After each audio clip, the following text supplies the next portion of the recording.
सबसे बड़े आध्यात्मिक, धार्मिक और सांस्कृतिक महाआयोजन महाकुंभ की छटा देखते ही बन रही है। एक तरफ जहां प्रकाश से, रोशनी से पूरा ये परिसर पूज्य संत महाराज जी के चरणों से पावन पुनीत होकर रोशनी से नहा उठा है, वहीं पर देखिए अलख जग गई है। धूनी पर रमते हुए पूज्य संत महाराज जी का वो दर्शन।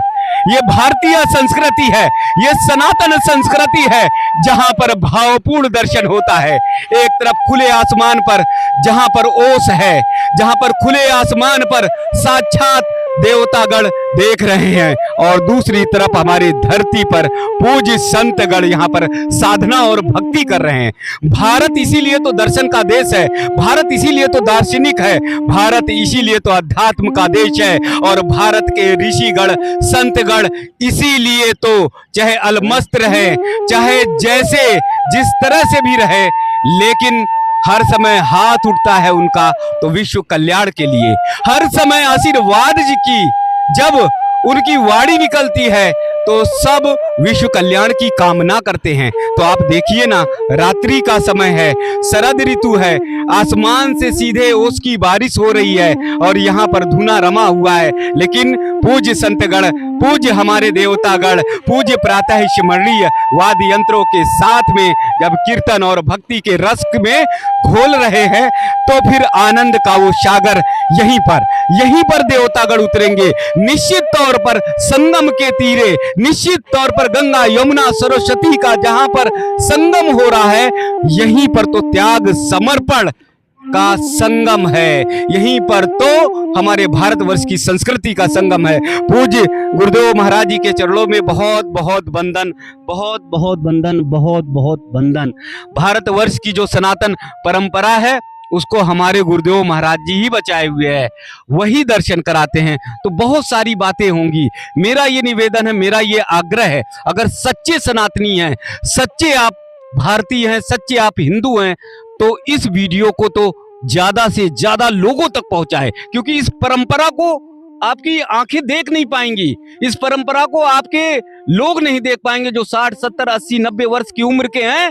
उनका उम्र व्यतीत होने वाली है, इसलिए वो जरूर देखें और नई पीढ़ी को भी ये दृश्य और दर्शन जरूर कराएं।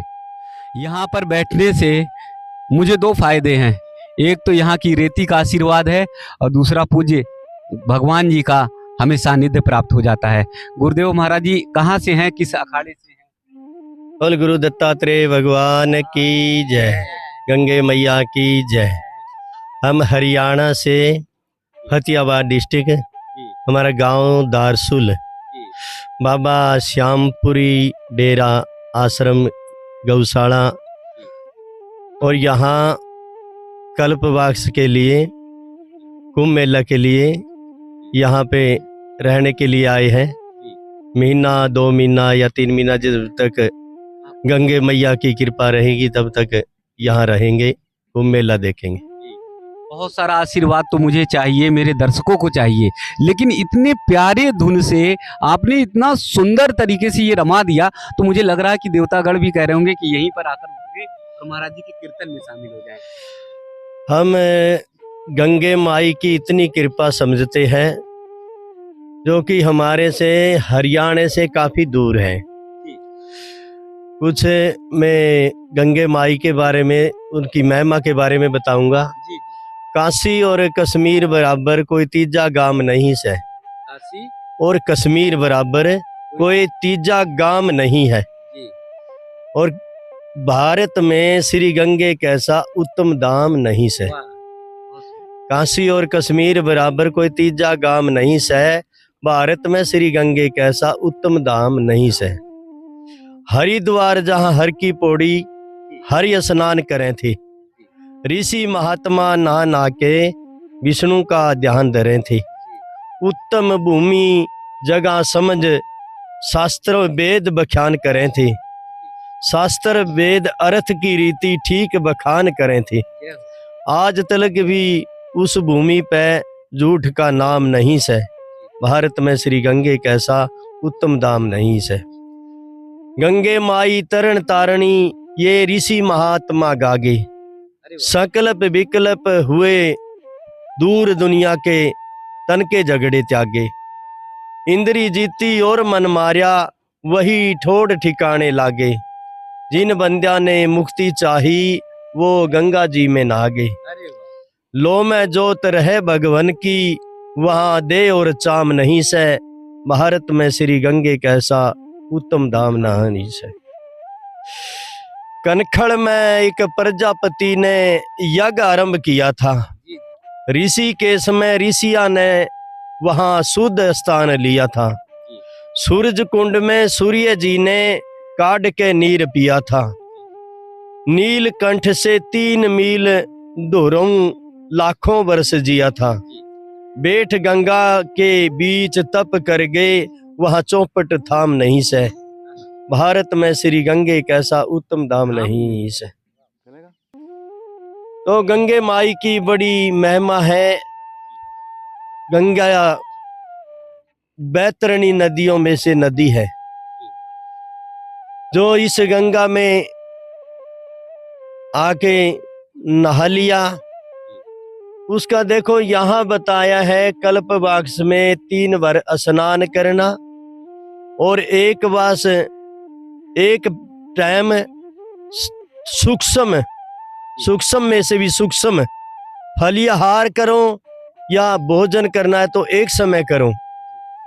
और यहाँ अपने तन की मन की साधना को करके जैसे कि कल्प वृक्ष उस समय 14 रत्नों से निकले थे और 14वां रत्न हमारे अमृत निकला था और कल्प वृक्ष भी उनमें से एक है जो वही ब्रह्मा जी के आशीर्वाद से यहाँ बट वृक्ष के रूप में कल्प वृक्ष के रूप में विराजमान है प्रयागराज में। हम साधु महात्माओं का ये सदा से रहा है कि या तो वट का वृक्ष हो या पीपल का हो उसके नीचे हम धूना लगा लेते हैं, पूरी सर्दी वहां रहते हैं। लेकिन सौभाग्य से मिल जाता है ऐसा तीर्थ। यहाँ तो किसी वृक्ष की उपमा भी करे तो उसकी भी जरूरत नहीं है। यहाँ तो गंगे माई साक्षात बह रही है। संगम में नहाओ और भजन में लग जाओ। ये हमारी परंपराएं रही है भेख भगवान की। आदि गुरु शंकराचार्य ने जो परंपराएं चलाई हैं कि कलयुग में कीर्तन भी प्रधान है, सिमरन भी प्रधान है और कीर्तन करने के लिए कुछ वाद यंत्र कुछ हमारे को उपलब्ध जो हो जाए, समय पे जो उपलब्ध हो उसी के साथ कीर्तन शुरू कर देते हैं। ये सब भजन मंडली जो संता की है, ये मटका है, इसके ऊपर रबड़ बांध के तो ये बजाया जाता है। एक बार बजा तो ये एक बैंजू है, इसको तार बांध के इसको भी बजाया जाता है पत्ती से। काफी पुराना है। हाँ पुराना है। ये लकड़ी का भी है, लकड़ी का ही है ज्यादा। लकड़ी का ज्यादा। हाँ तो इसमें तार है, बाकी वो तार बजाने के काम में आती है। जैसे तानपुरा होता है उसमें ज्यादा तार होती है, इसमें सिर्फ एक ही तार है, एक ही तार से बजता है। तो यहाँ कीर्तन करने के लिए थोड़ा हमारे पास इतने सामान है तो रात्रि व्यतीत ठीक हो जाती है, कुछ भजन में कुछ कीर्तन में। तो हमारा ये कल्प वाक्स गंगे माई की कृपा से अच्छा निकल जाए, ये प्रभु से कामना करते हैं जी। तो ये जो है कीर्तन में जब करते हैं इतना मधुर ध्वनि आता है, इतना सुर बन जाता है कि पूरा वातावरण ऐसा आनंदित हो जाता है कि देवतागण भी कहते हैं कि धरती पर वाह, हमारे संत गण हैं तो हम भी चलते हैं धरती पर उतरते हैं। जी, ये दो गाने की धुन के साथ ये बजाया जाता है, भजन की धुन के साथ, तो भजन और अच्छे से एक दूसरे का बोल मिलाने के लिए ये होता है। तो ये पता लग जाता है कि ये ऐसे बज रहा है, उसके साथ हम सभी बोलते हैं। जी जी जी। तो पूज्य महाराज जी यहाँ पर देखिए साधना और तपस्या में लीन है, और जैसा मैंने बताया कि आसमान खुला है और धरती मैया नीचे है, यही इनका बिछौना है और आसमान जो है वो चादर है। और जब ओस की बूंदें टपकती हैं और भजन कीर्तन धीरे धीरे शुरू होता है तो फिर ये पूरा का पूरा माहौल जो है वो भक्ति में रम जाता है।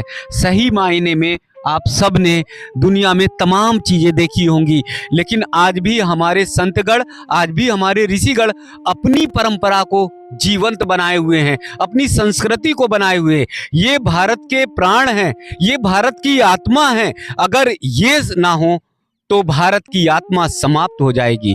विश्व को अगर बचाना है, विश्व को अगर सुरक्षित रहना है, तो निश्चित रूप से सनातन संस्कृति में हमारे पूज्य संतगण जरूरी हैं, क्योंकि यही विश्व के कल्याण की कामना करते हैं। और महाकुंभ 2025 से विश्व के कल्याण की कामना होगी, और ऐसी ही अलौकिक और अनोखी छटा आप सबको महाकुंभ की देखने को मिलेगी।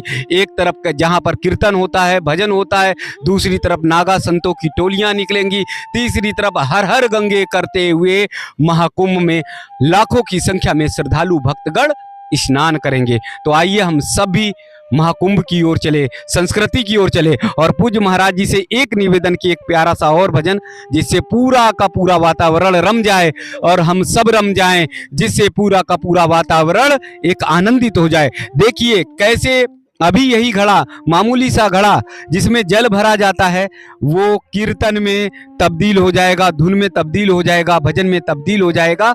आप सब सुनेंगे तो आप सब की भी आनंद के सागर में डूब जाएंगे।